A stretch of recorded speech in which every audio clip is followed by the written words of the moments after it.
Hello and welcome to the 90s Mags podcast, your best place for all things Newcastle United, hosted by three long-time Newcastle United fans. Myself, D-Man, I'm joined by my co-hosts Jefferson and AC. How you doing, guys? Good, man. Very well. Yeah? Very good. Enjoying the hot weather? Sizzling. Yeah? Hey, Got me people sw- not kicking. got me- Kicking it. Oh my days. I was about to say, I'm got me sweating out here like I'm under pressure, but I'm okay though, man. I'm okay. Yeah, I'm struggling Typical, with the isn't heat. it? We right moan and moan and moan during winter and it's here and it's like, it's too hot. I'm not gonna complain, but long may it continue.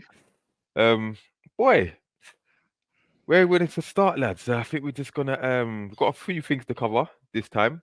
We've got obviously a lot of Newcastle United news, transfer speculation, incomings and outgoings and stuff like that, amongst other stuff. But let's start with the elephant in the room, innit? Let's start with England. Yeah. And Bum, bum, bum. yeah, like let's talk about that diabolical performance yesterday against Slovenia. Yeah. It finished 0-0. England topped the group. They're through to the round of 16. One win out of 3. Yeah, let's start with you, AC. What are your thoughts like on this game in particular? You can touch on the last 2 games, but this game in particular, what were your thoughts before the game, during the game, and after the game? Let's start before the game. Let's start an hour before the game when we found out about the lineup. And first of all, knowing that Trent got replaced with Gallagher, but that was the only change. Was that a good change? First of all, I think something had to be done about Trent in midfield. It wasn't working at all. I think most people can understand that. Gallagher does offer something, but it's not the everything though. I think he offers a bit more than Trent would do, but it's not the complete solution in my opinion. Okay. But what just out of curiosity, what does he offer that Trent does that Trent doesn't? I felt like Trent is not a natural midfielder, full stop. Mm-hmm. He's a defender. He should be playing on the right hand side. Or Trent can play on the left hand side as well. But I think Gallagher is more natural midfielder. And Gallagher, he can have good ball retention at times. He can have, hijack energy. He can press the ball. He's doing that quite a bit. But, we know that in the end, he got pulled at half time for a particular reason as well, because it clearly wasn't as working. And I think he might have had a good spell for about 10, 15 minutes. But, I think it's quite glaring now that other changes need to be done to that squad lineup, but it was done quite late in the game. And, the elephant in the room, it is going to be about Foden on the left, where that Mr. Anthony Gordon should be playing there. And also as well, I think, I'm not necessarily saying that Palmer should be starting, but I think Palmer does need to be included in a way. And I've been thinking about this because I'm thinking about other teams. I'm watching a lot of other games and watch other teams being managed. But what Southgate does, he's a what can I say? He's a man of repetition and in stubborn ways. So like he won't do no substitution. He won't do no substitution until late. Except the day, he'd pull Gallagher at half time, right? But apart from that, I can't tell you the last time he did a half-time change. And I felt like, a lot of these other teams, a lot of these other coaches, I've seen players in Spain, for example, like players like Nico Williams having a great game, but man's getting pulled at like 65 minutes, and that's fine. Because you know what they're doing? They're adapting their system. Or it's more of the same, but they've got the players playing a particular way. Where Southgate now, he's doing the changes too late in the game, and it's too late for these players to make any impact on the game. Like, how are you bringing on players on like 5 minutes ago and expecting something to come off that? But the funny thing is, Gordon ended up doing that pass, ends up being like the top highlight reel of the game. And, there's a lot more pieces to fit in there, and I'm going to let Jefferson come into it as well, because there's a lot more pieces to go into this. Jefferson? Wow. I'll tell you something. It's a team full of big stars, but they're absolutely top chumps, and they're top chumps under this manager. At the end of the day, we get it. We know that there's a few chinks in the armor. Aspects of the defense, left back, etc. And the balance isn't right. But the fact of the matter is, you still have the right amount of talent to get results, let alone against a team like Slovenia, who are ranked 52 places below us in 57th. Yeah. So if you're clapping off the team saying a point is a good result against a 57th place team, well, more for you. And I'm fed up of hearing the players saying it's tournament football, it's tournament football. And what I don't accept is they're very sort of defensive when they get criticized by the media or by anyone, and Boy. they didn't respond on the pitch, so you're then open to criticism. Mm, But anyway, I digress. Although we had more of the ball, yeah, all right, we didn't actually have that many shots on target, and we only created one big chance, and that's the chance that Anthony Gordon created when he had 5 minutes on the pitch. One thing that was really, really evident was, me personally, if we're not going to put Bellingham at number 8, I would have Wharton there. Why? Because he Mm. keeps it simple and moves the ball quickly. Now, the thing about Gallagher is he gives you energy, and yes, he was closing down here and there, but we don't mm. need a guy at international football running around like a headless chicken. It's That's not all he FA. does. It's not FA Cup third round. This is top level international football. So I want to see a technical player like Wharton moving the ball. Now, what we did see with Menu when he came on is he can progress the ball well. And I feel Gareth will feel, we've solved the problem here. I'm just going to put Mainu there. The issue is Mainu's weakness is off the ball. So when we're playing a top team, he can't leave Rice isolated, which is what I think for better balance. I know people say you might lose a little something by Bellingham being further back, but I think if he's 8, he can get up and down. Rice can stick. Foden moves inside to 10. Gordon moves left so we can stretch the teams in behind, because we got no runners in behind. And I don't care I love Righty, but he's wrong. Righty is wrong. I was going Yeah, to ask saying about that. Yeah. there's no runners in behind, blah blah blah. Why the hell is our supposed top striker all of a sudden a centre midfielder? Because that's how deep he's coming. I can't remember which passage of play it was. It was where we was defending it, got scrappy around the box. Mm. Rice recovers the ball, he's turned left, and Kane's up his ass. What is Kane doing there at the edge of the box? Get up there, because there's no one to play the ball to. Do you think? Sorry to cut you, but do you think Harry Kane is 100% fit, or I've do you heard think that's rumors of a back injury. I've heard rumors, but I don't know something's not right there if with it's him? He true. don't look sharp at all. He He doesn't. That's right. Forget the dropping deep bit, which he's doing, which is frustrating. But he's not moving at all. He's not moving at all, like when he should be. I think there was a time when Mainu wanted to slipping through and he's just static. Or when he gets the ball when he's dropping deep, he's so immobile, he can't release the ball quick enough. Like something's not right there. So, but I don't know whether he needs to be taken out. He won't be. Let's be honest. He's going to start every game. But I don't know if he should be taken out of the team and have Watkins there, because Watkins offers more energy. He's a runner. He can run behind, which Kane refuses to do. And I think, like you said, Jefferson, I don't know if I mentioned it on the pod as well last week about the formation. The midfield should be Rice, Bellingham, and Foden, like you said, right? Because not only does it give Foden his rightful position, Bellingham is not a number 10. Yeah, he's not that technically gifted enough to play that 10 role. He's got ability to a technical ability to a certain extent, and he's got energy. He's physical, but that's like putting Joe Linton as a number 10, yeah, or Willock as a number 10. It doesn't make sense. Yeah, you need energy, tracking back and forth, yeah, and Foden to be that creative player while Rice sits, right? Now, you mentioned Righty, right? Because he's getting a lot of stick about what he suggested when he said you have to put Cole Palmer in the team, right? But Saka he at said left back, at Saka at left back.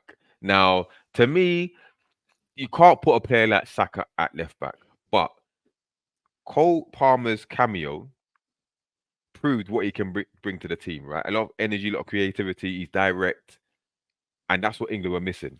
So how do you shoehorn him into the team and have Saka in the team? Because we all know Gordon should be on the other side, right? Yeah. So how do you shoehorn Palmer into the team, or should he be should he be starting? So Oh, sorry, AC. Can I jump in real yeah, quick? go I'm gonna for jump it. in real quick because what I was gonna say is another thing is I got fed up with defending black players after the game because players like Saka and Bellingham are the first amongst some pundits or reporters, whatever, to be dropped, and that's unacceptable. When there's certain players who receive protection, no matter how badly they play, they'll never be dropped. And we're talking about the likes of Foden and Kane. All we hear about is Foden's talent, right? And like you just explained, when Palmer came on, what he displayed is effortless, and actually he shouldn't be competing for a place with Saka on the right. He should be competing for a place with Foden in the Right. middle. But Right. certain Okay. players are protected, and quite personally, I think it's bullshit. So I just thought I'd say that. Sorry, go on, AC.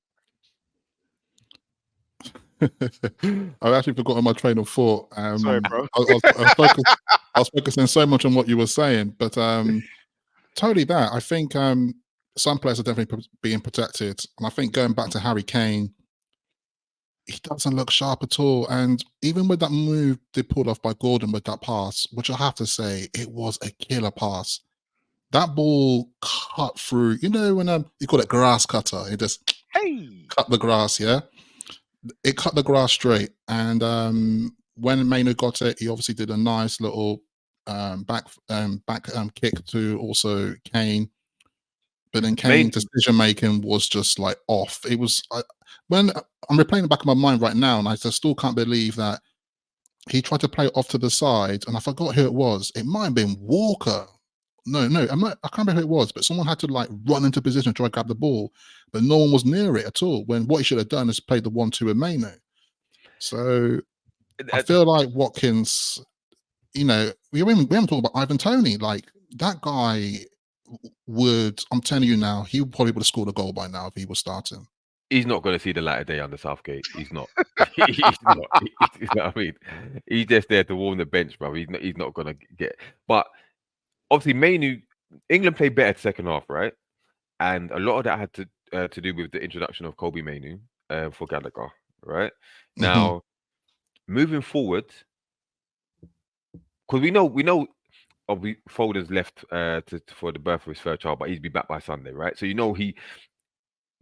looking at Southgate pretty much picking pretty much the same 11, but that midfield, that third spot in midfield, who does it go to? Does it go to Mainu now? Do you think he trusts Mainu? Because remember, like you said, this is knockout football now, when they're going to be playing better teams who will put you under pressure and more likely punish you for any defensive lapses. And you said Mainu can't leave Rice, by himself like that.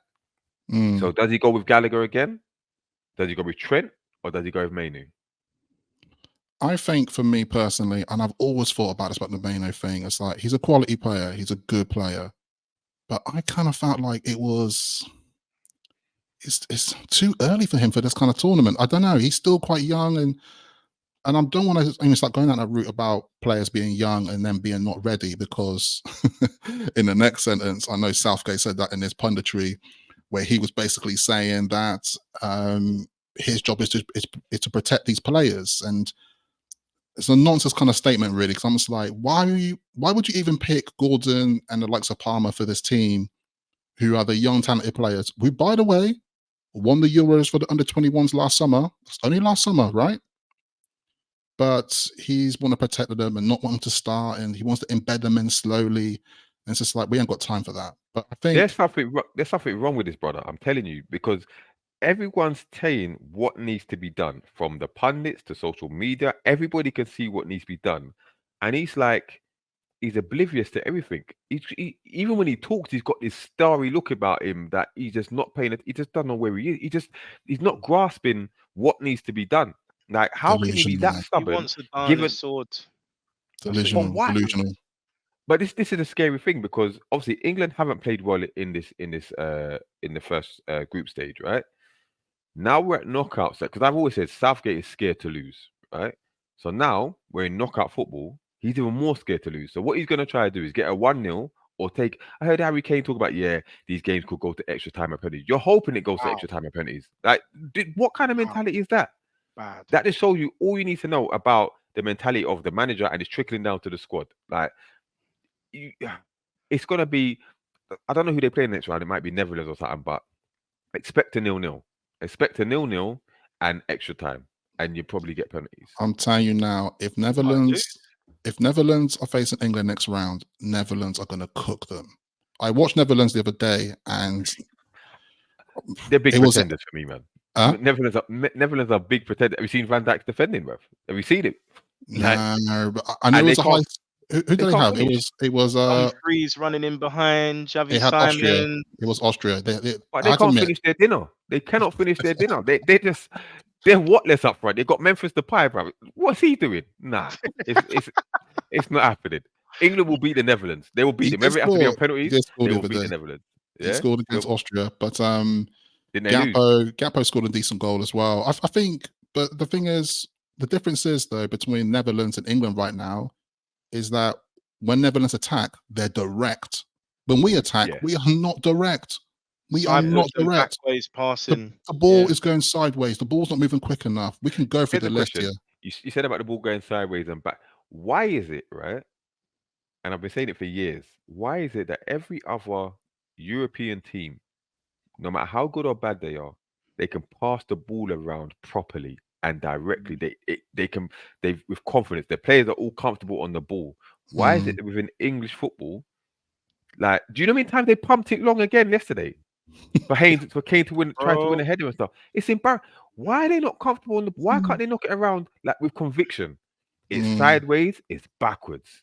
Like, that's the worst thing. It's not even just the technical aspects for me, as bad as that is that we actually got outfought off the ball as well. So just a couple of stats here. We only won 40% of our ground duels, thus meaning obviously, Slovenia won 60% of them, and we only won 60% of our tackles, and so Slovenia outfought us on those respectively.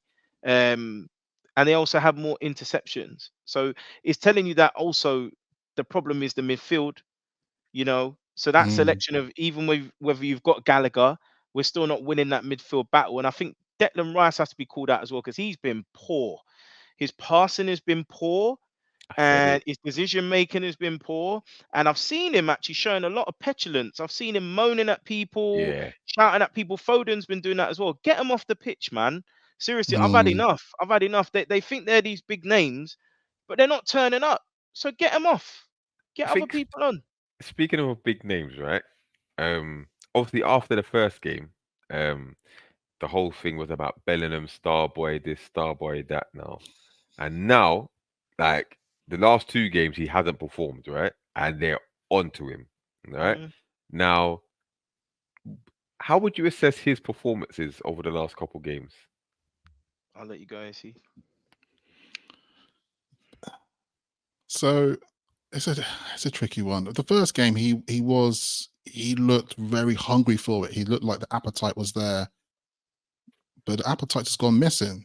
And at first, I thought to myself, is he just too deep? What's going on? Or it just looked like there was no good coordination between the players. And I think sometimes it's quite glaring that, everyone else, all these other international teams are the same, right? They're not playing with each other week in, week out. They get a few training sessions here and there, a few friendlies, then they turn up to tournaments. And the same with England. But this is almost a bit of a side direction of conversation here, but you're going back to another point that you were saying earlier about, why can't we just turn up, and why can't we do this? Why can't we do that? The passing, etc. And I always think about it that for a long time, when it comes to English football, we don't seem to have any identity or style of play that we play. You can watch the Germans play, you know how they're going to play. You see the Spanish, you see the French, you see the Netherlands. It's almost like a blueprint of the way they play.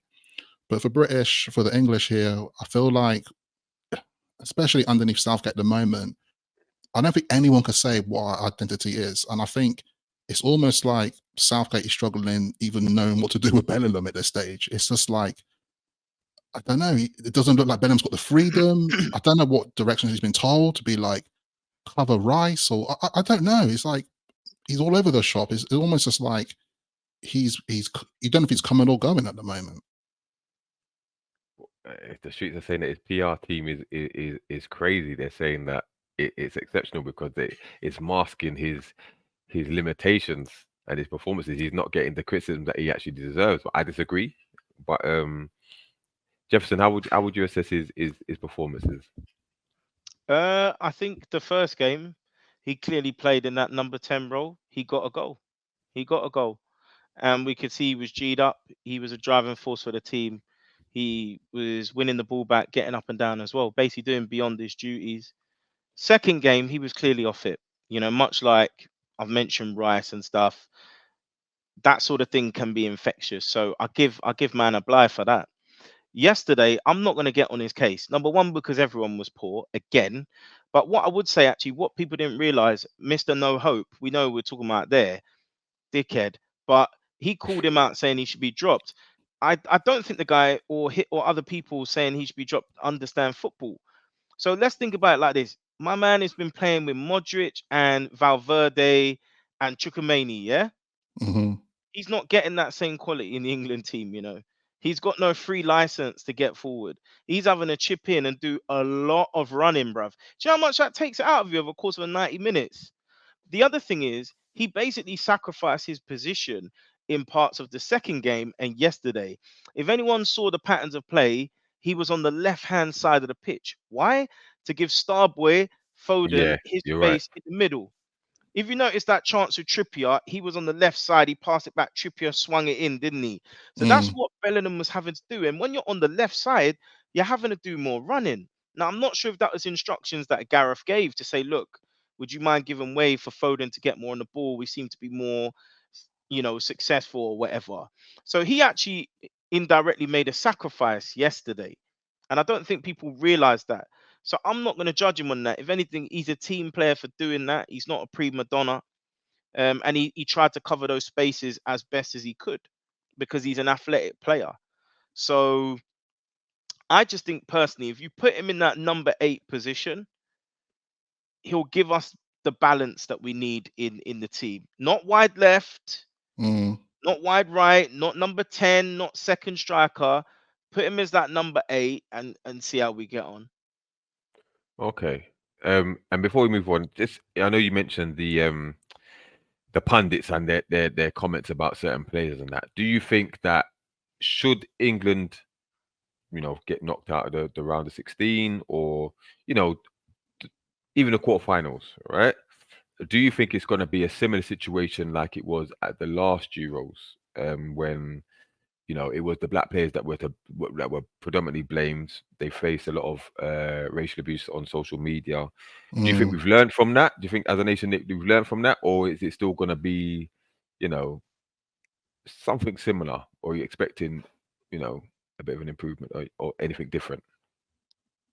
Personally, I think nothing will change. And I also think that if we're going to get knocked out by penalties, especially, and you got players like Bellingham or Saka taking penalties, they're going to be onto them, which is not fair. But I think, I don't know, it's such a weird situation because there's a lot of pundits talking a lot about different things, and rightfully so for some of the things. I think, when it's quite interesting the difference between ITV and BBC. And I think I was wishing yesterday's game was on BBC because I like to hear Shearer's point of view, I like to hear Lineker's point of view. Lineker went off the cuff the other day and he was quite direct about certain things. Well, they both got the little comments back from Harry Kane, didn't they? I think you mentioned it earlier. Like he had a pop back, and Declan Rice had a few things to say as well. And they don't seem to like it. But credit to Lineker and Shearer, they say how it is. They say how it is. They're not biased in their criticism. They called out Harry Kane. They called out a few other players. But we need more like that. I think more like that. But I think it all kind of leads back. All roads lead back to Gareth Southgate on this, and it really does. I think the way he sets up the team, the preparation. I was trying my best to work out what was the game plan for Slovenia. Like seriously, what was the game plan? Not to lose. That's it. Just don't lose. If you can sneak a goal, well done. Just don't lose because and listen, it's worked out in the sense that they've got through, they've topped the group, and they're on arguably the weaker side of the draw, right? So in that respect, you can't really complain.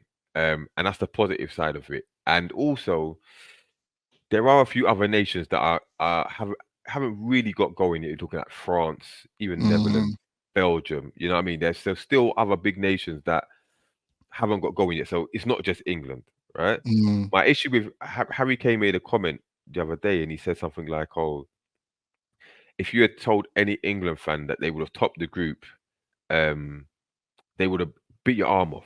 No. Really? Given that group, you would expect to top that group. Yeah. Anything less is shambolic.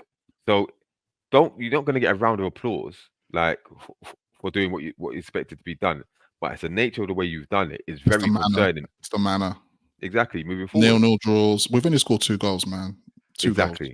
Exactly. And we ain't created a plethora of chances. We're the second highest ranking European side in the world, and thereby number 2 in the competition as well.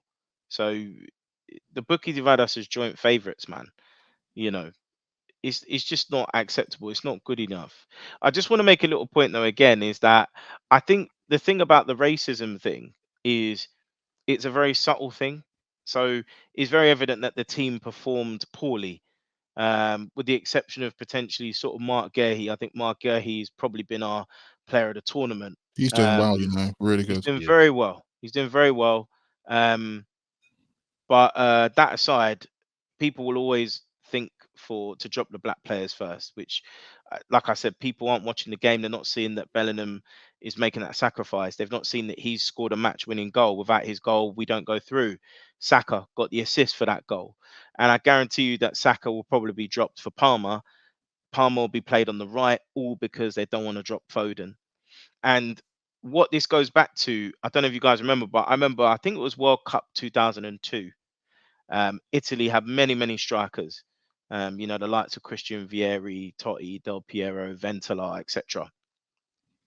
And one of the biggest things Trapattoni had to do, this is what I'm talking about, a big manager that's won a lot of things. He had to pick, do you start with Totti or do you start with Del Piero? And he made his choice and he stuck with it. And it worked for them. Okay, they didn't get beyond the second round or whatever it was, but they made that bold choice. And I think, unfortunately, to my manager, he's not doing that. You cannot have, you know, Foden, Palmer, Kane, Bellingham all on the same pitch. The side needs balance. And the worst thing is Southgate has seen this play out in 2004 with Eriksen, where he was putting Scholes on the left and stuff like that. History is repeating itself. We know how that ended. So just give the team some goddamn balance. It's crazy, man. And lastly, one last point on this, on England. I think he can learn a lot, or we can all learn a lot from Eddie Jones, right? Eddie Jones, I don't know if you know him. He was a former manager of the England rugby team, and he had the team really well drilled. This is when, you know, they were up there as sort of one of the top 2 nations in the world. They beat New Zealand in the semi-final. And he put it very simply. You've got starters and finishers. There are people that are trained to be finishers. They come on with 30 minutes to go, 20 minutes to go. They know their job and they execute it to the fullest. And as a part of that, you will have to substitute your so-called starting team players. So that's what we have to do. Bring on your finishers. Trust that if you bring on Gordon, if you bring on Palmer, whoever it is, they're going to execute. Don't think, oh no, we got to keep Kane on. We got to keep this person on. No. Trust the squad. You've picked 26 players for a reason. I'd rather us go out knowing that we've tried, rather than stick with players that just they're not doing it right now because they've got a big name. Do you know what I mean? Yeah. Well, England ain't the only team in the tournament, and we've got a few Newcastle United players still in the tournament. So we'll give a quick shout out to those. Start with Martin Dubravka. AC, you mentioned earlier behind the scenes that they've actually qualified for the round of 16. Hold tight, Martin Dubravka. Yeah, Slovakia, they have qualified. They have entered the, let's say, the group of the thirds. So this Euros, we know at the moment that you can finish third place and you still have the potential opportunity to go through to the next round. I think the last time I checked, they're currently second on that table with the thirds. So it looks like quite likely they're not going to go through. They've got 4 points finishing the group stage.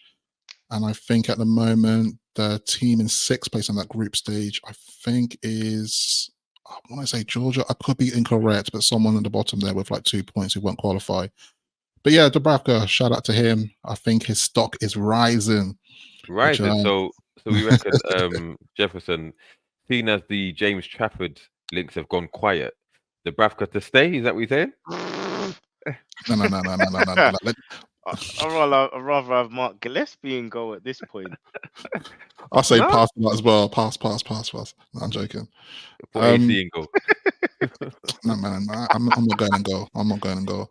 But no, I don't know. Hopefully, like, it'd be interesting to see how far they get in the competition. But you know, I think he's definitely one of our players who potentially will be sold this summer. I think the last time we discussed, the offers coming through were like ridiculous monies, you know, chump change, they call it. Let's be honest. Yeah. Listen, kudos to him for getting through to the next round, innit? But he's gonna get slapped. He's going to hold some licks in the next round. Like they're not progressing any further than that. And he's gonna show his true colours eventually. So the sooner we can get shot of him, the better. But we'll see. But we've also got your guy AC, Fabian Schär. Yeah. Fabian Schär. Switzerland, man. I really like this team. I really like Switzerland. No one's talking about them, and it vexes me. It's like I wonder why. But anyway, yeah, go on. No, but they're a good team, and I think I saw the other day. I can't remember who they played against now, but Fabian Schär did well. Received a lot of shout outs. You got to think he's sitting alongside a Kanji in that team as well. In a centre back place, Kanji was amazing, man. Also got Xhaka as well, going forward in the front line. He played well too. And I think I need to double check this, and we probably did a real-time follow-up if Jefferson's going to look this up right now, or what position they finished in within their group. But I think Switzerland have gone through as well. Yeah, I think they've qualified as well. Yeah, definitely went through. Yeah. Thoughts on his performances, Jefferson? Yeah. Listen, we know what Fabian Schär will bring. Control, calm, exquisite passing, and he's deceptively physical. Underestimate him at your peril. And I saw a stat where I think in the previous game he'd won 5 out of his 6 ground duels. So it shows that he's clearly a player that, you know, he doesn't just get involved in sort of the pretty and neat stuff. He gets gritty as well. And obviously him and Akanji are a good partnership, probably up there with some of the ones in the tournament. But I think, like you said last week, because they can be adventurous, they may get caught out in the future. But, you know, listen, he's 32 and he's clearly enjoying his football at the moment. Really, really privileged to have him at the club, and, you know, just hoping that he has another good season ahead. And obviously he stays clear of injury, but he's clearly enjoying himself in this tournament. Yeah, man. Just as long as he comes back fit and healthy, good luck for the rest of the tournament. But yeah, I mean, for those that are watching, it'd be interesting to see what your thoughts are on the England team and what we discussed here with the Newcastle United base players. Leave a comment. Don't forget to like, comment, and subscribe as well. But we'll wrap up the international talk for now. Let's talk about Newcastle United. So from one debacle to another, let's talk about our transfers, rumors, the goings on. To keep it short, what are we actually doing? Yeah, what's going on? It's a very big question, my friend. It's a very big question, because I feel like in the space of 7 days, right, my emotions are like, I don't know what's going on. And, you know, one day I'm messaging you two, I'm like, you know what, we're gonna have to do an emergency pod because I feel like we need to vent. And then 2 days later, things calm down. And what I'm referring to at the moment is the Dominic Calvert-Lewin news. So since the last time we recorded, there's been quite heavy rumours about us approaching Calvert-Lewin and Everton with the price tag of £40 million. We're going to get back onto that price tag in a minute because that needs to be analysed, because I'm sure, Jefferson, you're the man with the stats and figures, and we can probably get into Calvert-Lewin's stats because he's not a £40 million player. But anyway, He's a bum. Yeah, let's call it what it is. He's a bum. Let's continue. Let's continue on this conversation because this is just scratching the surface still. So, you know, we were apparently approaching him, and then apparently as well in the mix with Everton as well, they were quite interested in one of our players, who is a young prospect who goes by the name of Minter. Now, this when it started getting messy because it was thinking that, hold on a second, are we offering Minter to Everton as part of exchanging this deal? But also, you know, social media was, you know, it was like, you know, that classic meme with the dog and he's sitting there and he's like, it's all fine, but the house is on fire and he's trying to drink his cup of tea, whatever. It was like that for Newcastle fans because we were like, it's all fine. Or some people think it's all fine, saying trust the process. But I'm telling you now, that is not a process. That's not a process of trust. But then fast forwarding, obviously I'm keeping this something quite short here, but we're going to get into more details. Then the Calvert-Lewin deal seemed to be called off for unknown reasons. And I wonder what those unknown reasons are going to be, because common sense prevailed. Common sense prevailed. I don't know if such and such woke up on the wrong side of the bed and woke up on the right side the next day, you know, and it was like, what's going on here? Or certain people at the club were looking at the things and thinking, you know, what are we exactly? Going back to your main question, D-Man, what the hell are we doing? The thing is, right, in what world is it okay to sign an injury-prone striker, yeah, when you've already got one on our books, yeah, that you're looking to get rid of, who's actually better than this injury-prone striker, yeah? Just 100%. To put into, I know Jefferson with the stats and that, but I think Callum Wilson scored 9 league goals in 20 appearances, right, or something like that, yeah. And Dominic Calvert-Lewin scored 7 in something like 32, right? What kind of nonsense is that, right? What attributes does Dominic Calvert-Lewin have over? I'm having a discussion online. What attributes does he have over Callum Wilson? What, that he can head the ball? Is that it? Like Dominic Calvert for 37 million or 40 million is a complete waste of money. Now, the only way it would be feasible if he was the third striker. So even if you kept Callum Wilson and you had Isak and you had him as your third choice striker, then maybe nah. I said just maybe, innit? But he's not signing to be a third choice striker. Yeah. And the even more worrying thing is that we'll get to Isak later, but we expect Isak to stay. But if we don't meet Isak's expectations come the end of next season and he goes, who then becomes our main striker? Dominic Calvert-Lewin. Yeah, what are we actually doing, right? So it's good. It's good that, you know, it now seems to be off, but it's bad enough that we was interested in the first place, right? It makes you're gonna waste 40 million or do a swap deal for Minte, yeah, who hasn't kicked the ball for us. So we don't even know if he's any good, right? But we're looking to offload him for PSR reasons to help Everton out and to help us out, and waste money on Dominic Calvert-Lewin. If that was the direction we're going as a football club, drop me out, because if this is why are we wasting our time on washed up Englishman time and time again. Now, Eddie Howe, he seems to have this obsession with meaty players, bruv. Yeah, like they have to be English, light skin, or athletic. Yeah, and it's making no sense to me. It makes no sense whatsoever. Jefferson, I'll let you take over quickly. Bro, I'm tired about talking about Eddie Howe because I just think people are ready to jump on you. They just defend the guy. I can't solely blame him because we're assuming it's him controlling the transfer strategy. But I think identifying the targets we've seen, Dominic Calvert-Lewin, Trafford, as you mentioned, obviously Kilman, when we've already got Kelly as left-sided. Who's making these decisions?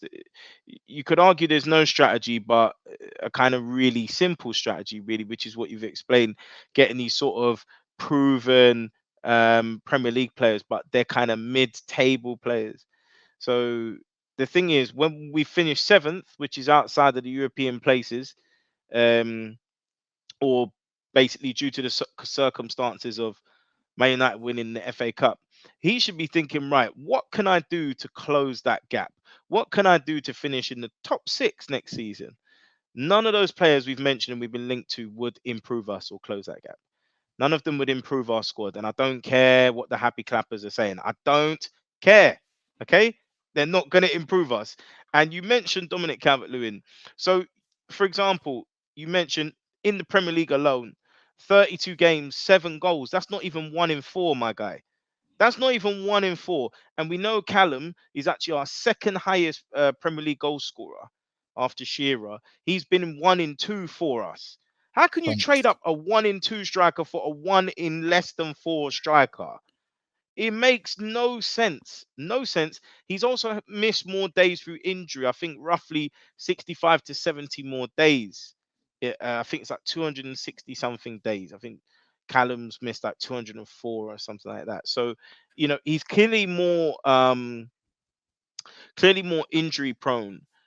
You mentioned Isak as well. What worries me is, I said it in, I think, the last podcast, or maybe the first one, I can't remember now. We're whizzing through these quite quickly. That the likes of Gordon and Isak have had to carry the burden because of the injury to Wilson. Do you think Isak wants to do that level of running again?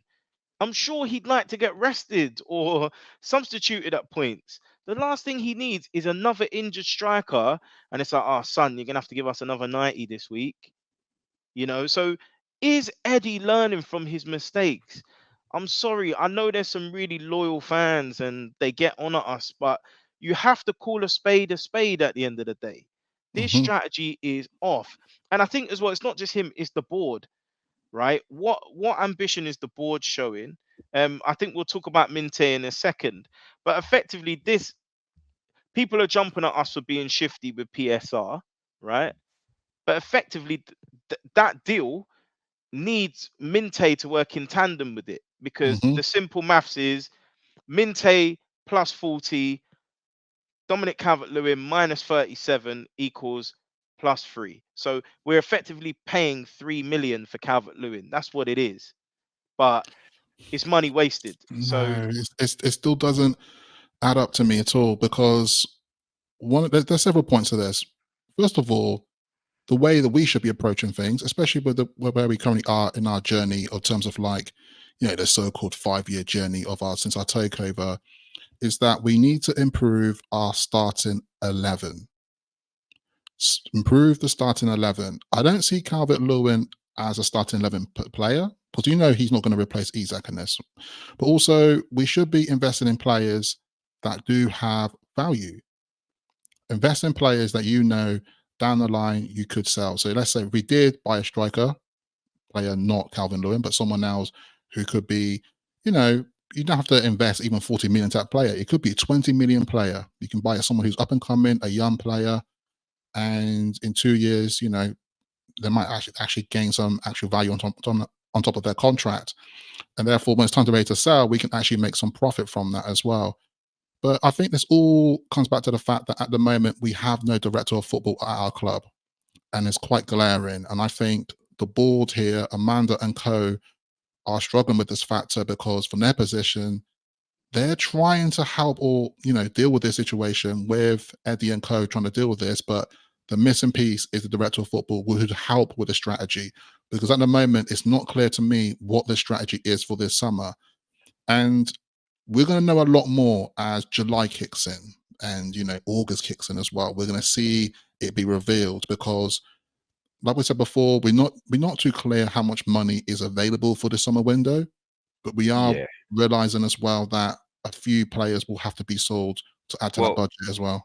on that, so obviously PSR is a big thing, and there is, it's, I say speculation, but a lot of people saying that I think we're like 30 million short to satisfy the PSR requirements, right? Mhm. So obviously we've got the thing with Minte, right? So couple questions. First of all, do you think Minte should be sold, or if you had to, would you rather take the 6 point hit? Yeah, and what, because a lot of people are saying, Minte, because of his form that he showed in Holland, and the fact that teams that everyone wants him, like Dortmund, Liverpool, are interested, and there must be some sort of promise there, or because he doesn't want to join. Obviously, the Everton deal falling through, and I think Leon coming for him or something, and he don't want to join Yeah, them. that's the He'd latest rather as well. join Marseille, right? So he's Mhm. digging in his heels, and some people say good on him. Go on your terms, basically, right? So, do you think he should be sold? And secondly, why are we not focusing? Because you said about director of football. Why are they not focusing on getting rid of Miggy Almiron? Yeah, and even Callum Wilson. Like, Mhm. why is it that Minte is? Because we've got till June the 30th, I think it is, to satisfy these requirements. Someone has to go. Yeah, not long. Not long. So why This is it week. that are we focusing on the wrong thing? Are we focusing on the wrong player? Should we trying to shift a brother who's can't use his right foot playing on the right, yeah, whose output is not good enough? You've got an injury prone Callum Wilson who's aging, even Kieran Trippier. Like, Yeah. there's rumors that we could get rid of him, because remember January we had offers for Trippier, Wilson, and Almiron. Right? Mm. We refused to sell any of those, and let's be honest, none of them really contributed to us missing out on Europe. Like, they didn't really contribute towards the end of the season in a significant way. So we could have generated a lot of money for them. I think combined about at least 60, right? Mhm. But now we're scrambling and having to sell our hottest young prospect. Like, Yeah. I think first of all, I think Minter deserves to be at Newcastle. I would love to see him wear the shirt. He deserves to have pre-season with us. Like, I think he's got a lot to offer. And he's had a very good season with the previous season with Fernand. I think he's an excellent player. And also, we know he will fix our issue with the right wing, right? He will fix that issue immediately. Like, he will slot in like nobody's business. And you're right, there are some other players in the club at the moment who are in pecking order, I would say, who are on the way out, like Wilson and Almiron and such. One of the things I did notice today, which I realized, is that when it comes to players like Almiron, which I think we heard an offer agreement coming from Saudi. Now, Saudi at the moment, their summer transfer window actually doesn't start until the 1st of July. And I think wondering if like this is our kind of like we're waiting for that moment, and then maybe those talks can start continuing again, etc. So maybe Almiron's waiting for kind of that move. But at the same time, though, we've heard Almiron's being a bit stubborn. He don't want to go Saudi. And but at the same time, it gets a bit difficult, because it becomes a point where do you actually have a say or worth of reason of where you should be going? It's like, if you were a right wing player who had the stats to back it, like I have the assists, I have the goals, I have the value, I have the value to add it to the team. I had, you almost could have those demands of where you should be going. But I think with Wilson as well, there's some rumors as well that he could be going to West Ham and such. I don't know what's going on there. And he could be another player that could be a bit difficult to agree on where he should be moving. But going back to your point about would I take the points of deduction, because obviously that's what's hovering around right now, right? If you don't meet the requirements of PSR, potentially you could be found out and you can actually pass some points of deduction, like Everton did previously as well. You know, I've, if it's gonna, let's say, if it is 6 points, I'll probably just take it. Like what's the worst gonna come to happen? But also, there's another thing interesting about what's going on at the moment with the Premier League. There's a case between Man City as well in the Premier League going on as well.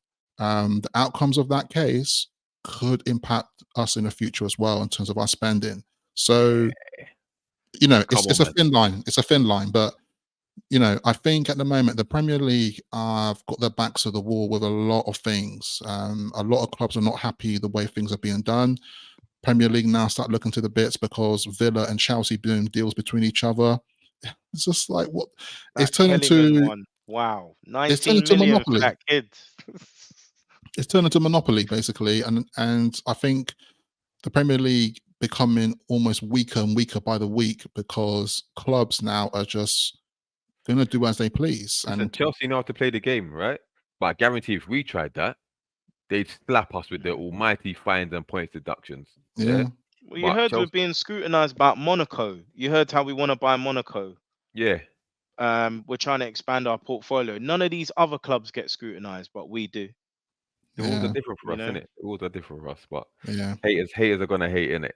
But Jefferson, quickly on Minte, did you? Yeah, real quick. I just think that I wouldn't sell Minte. Like AC said, I would give him pre-season to show what he can do, and actually it could help us in terms of we won't maybe need to spend money on that right wing. Minte could provide some real good competition for Murphy, and he could provide more goals. There's no reason why he couldn't help the squad.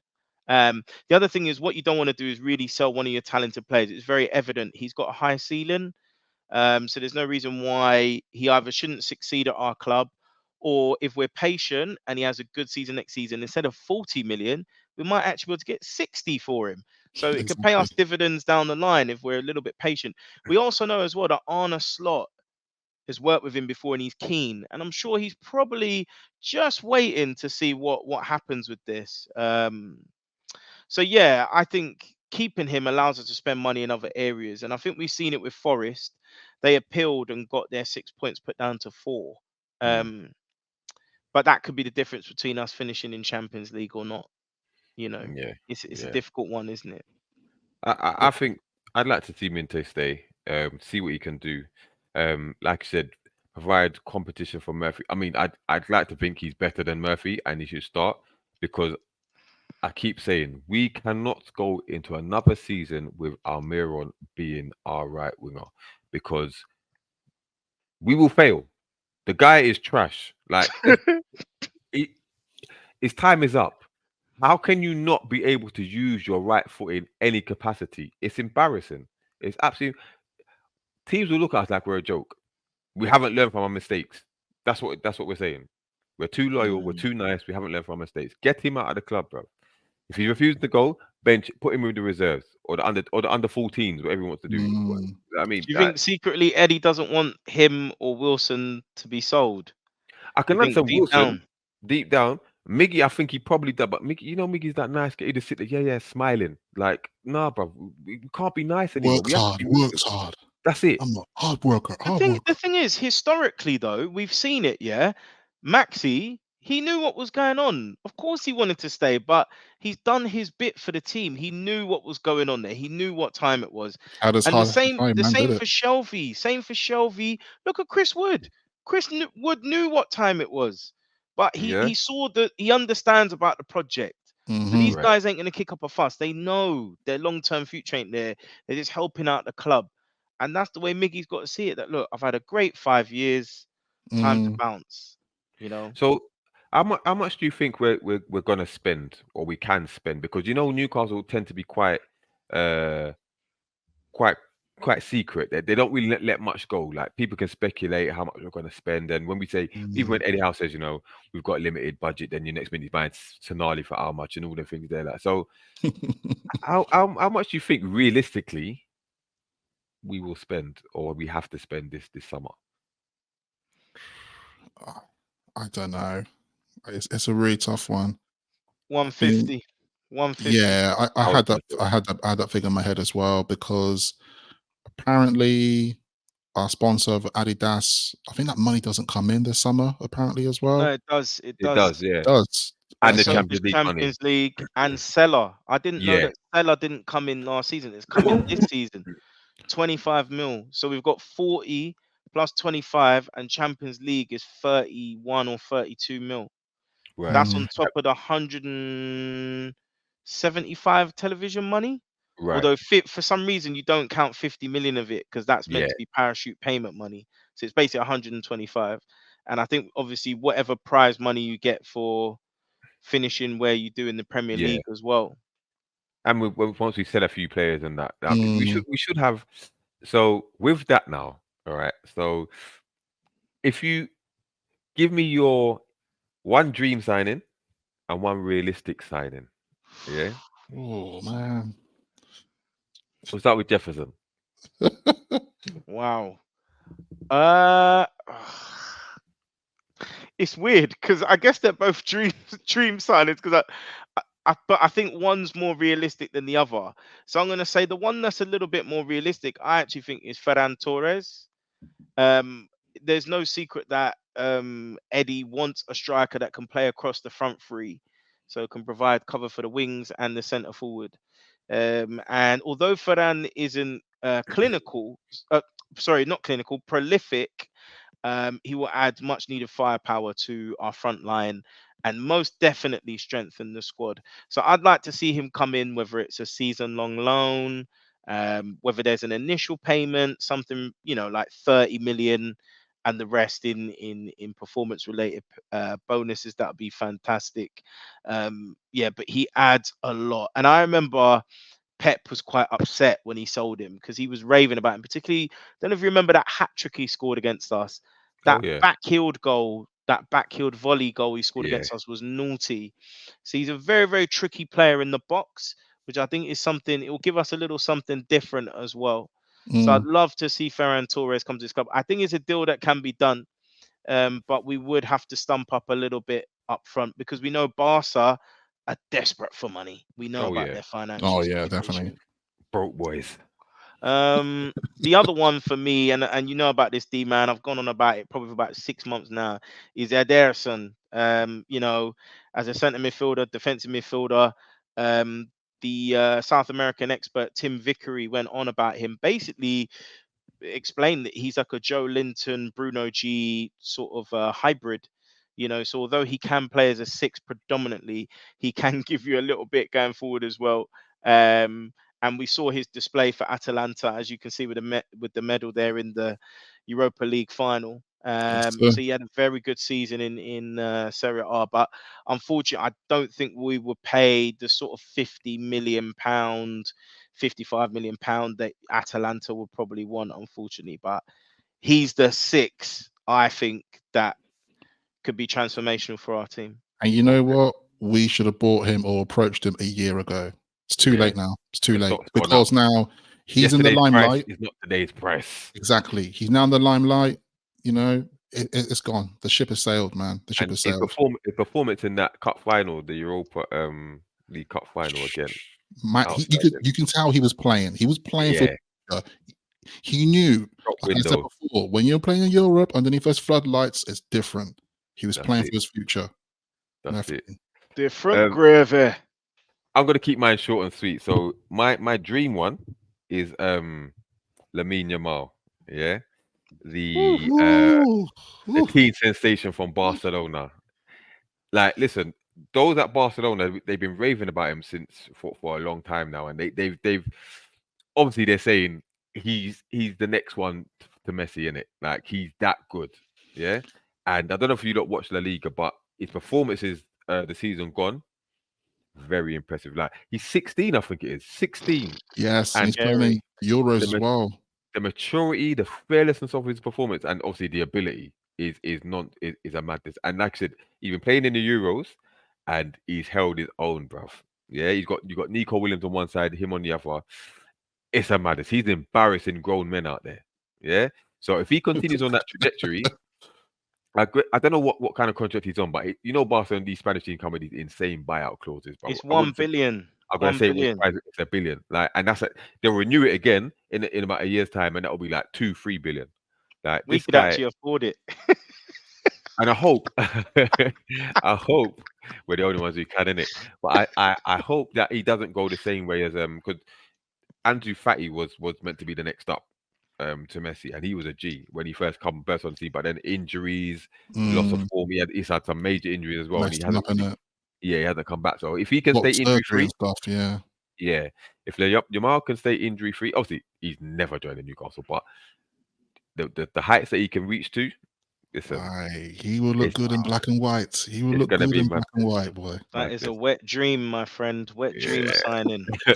You in this wet dream, Liz. Sorry, we're meant to be What kind of dreams PG. you My having, man? bad. My bad. my, yeah, so my realistic one is Tomori. Um, I think he would Mm, be the answer for our defensive issues. Obviously, missing out on Tolson. Obviously, he used to play for Chelsea and he's gone to Milan. And I think in his first season at Milan, he tore it up. I mean, last season he hadn't been as good, but I thought when he played against us in the Champions League, I thought he was very impressive. Very exactly. And I impressive. just want to cut in there a little bit. That chance where Almiron didn't use his right foot. Who was on the line that stopped the goal? Yeah. My All man. right. Yeah. So Right. I'd like to see, and I think there's rumors, there's small rumors that we've approached Milan. We started to inquire about him. I think the price Mhm. tag is like 40 million euros or 42 million or something like that, which is affordable. Um, It's not bad, is it? Not bad. it's not bad at all. He He's become got a right back too. So if and Trips I does know. go, I know. and Eddie Howe likes them versatile defenders, so I think he could be the answers to our issues. A no brainer. And also, he's British. So Oh, Eddie Howe signing all the he's a, way, my he's friends. already up there on top of the list. So I don't know. probably I give him could. some bleach. That's it. I Love Island. But anyway, I think I think this it's a realistic one. Obviously the danger is once we start getting linked to players and other clubs come in and stuff like that. So, but I'd like to see him there. I would like to see him there. AC? Wow. You guys come up with some good picks, man. But yeah, so for my so-called, like Jefferson will call it, the wet dream. We're gonna have to change that name. We've got to come up with something different. But for me, this player Woo! for me has Ooh, been outstanding. Obviously, before Euros, I know his pedigree as player already. He's great. And this is Nico Williams. And the fact is, he can play on the left side and he can play on the right. So with Newcastle, we know that he doesn't need to play on the left because we've got Gordon and also Barnes to play on the left. But him on the right, can you just imagine him linking up play with Isak? Could you imagine? Wow. Yes. Yes, my danger. friends. It is danger. But he'd be a great player, great asset. But I think already he's been linked with several people already. I think Liverpool, I think recently Juventus as well. Yeah. Guarantee even before the end of the Euros, I think he's gone. He's gonna be 43 million release clause, so it is Yeah, affordable as well. this is that's a another That's player. the thing. This is another player. Once again, a year too late. Should have approached him last summer because you would have if gone we for sign him, all is forgiven. All is forgiven. Eddie Howe, the board, everyone. Listen, even Almond can hold a little place on the bench, bro. Right? Listen, like, so this is every, listen, we sign him. It's a madness. It's a it madness. is a But yeah, madness. It is. And because funny thing is, not too long ago, there are rumors about us with Elise and stuff like that. But it's just like, yo, the market, we got to do is look over the sea, look over the bridge. There's You a hear lot of that, good Eddie? players. You got to look over the bridge, man, because I think we all know why Elise was being looked at because he was Premier League proven, etc.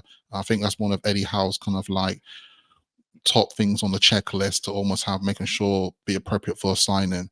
But anyway, Nico Williams, salute to you. But then my realistic approach, and I've been thinking about this player, and I was thinking, I can't see this happening for some reason. And what we're talking about is Maduke. I think Chelsea are going to let go of him this summer. And, he's a player that I do admire. I think he's a good player, but I do think he's a player that does need some extra, let's say, polish. Because when I saw him last season with Chelsea, and to be honest, that Chelsea team was a bit of a mess. Let's face it, it was a mess. But I think he has the characteristics to be a great player. yeah, Decent baller. improvers like decision making and such. But you're right, D man. He is a natural baller. He is good on the ball, and I think once again that he's British. Once again, Eddie Howe tick box. And also that was sort of a right wing as well. So you can imagine, I can imagine him wearing black and white and him interchanging with Murphy and then him to start it looks realistic, and I think his price tag once again it's roughly probably about 40 mil as well. Okay. So not bad, not bad.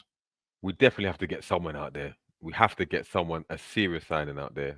We have to, man. We have to. I think I do look at it as probably, I know centre back's important at the moment, but it's almost that I think the right wing has to be done for the right wing will tell us all about our intention as a club going forward with our strike force. Yeah. So even make an intent signing, like intentional, because obviously when the rumors were released, I was like, oh, you're showing some ambition. This is good. Even though we know it's not going to cross the line, but at least you're telling me that the ambition is there and we got the drive we want to go forth and such. So speaking of strike force, before we wrap up, there's reports coming out from Mr. No Hope again, that Chelsea have inquired about Alexander Isak. Any concerns about him leaving? If the price is right? I'm going to tell you something right now, for the record. He ain't going nowhere. Nonsense. He ain't going nowhere. Well, there's rumors that he will be signing a new contract. Exactly. New contract's coming through next month, and he'll be new number 9. And I think Newcastle slapping a 200 million price tag on me anyway. 200 million, or don't even bother. But I tell you what, if we sell him, I will riot. Yeah, we cannot under no. And I'd rather. I mean, I hope he don't leave, but I'd rather lose Bruno than Isak. Isak is the jewel in our crown. Yeah, I think Isak is not going to leave. He's already he said it on record that, you know, his previous season with Newcastle is the best season of his career so far. He's got a job to do here. I think he's going to continue it. And also go on. No, I was going to say as well, you mentioned about Bruno, and that's another thing about the news as well, is that Bruno's release clause, so that 100 mil, that's, I mean, that deadline's is gone now. So no, I mean, I'm not as optimistic, because I still think Man City could come in with a £90 million bid, and I don't see us turning it down. But it's now the ball is in our court. We can determine what price we accept. So it is good news. But until that transfer deadline is crossed, I'm not ruling out him leaving. But we can discuss that another time. But I think that's a good place to wrap up. Thank you all for watching. Please leave your thoughts and comments about what we've talked about. You know, give us your opinions, who we should be buying. Give us a dream signing, realistic signing, thoughts on England, our transfer policy, anything you want us to discuss in the next episode. But you can catch us on the socials, on the X, formerly Twitter, at 90s Mags 1990. So that's 90s 90s Mags 1990. And until next time, we'll sign out. Peace. Salute. Peace.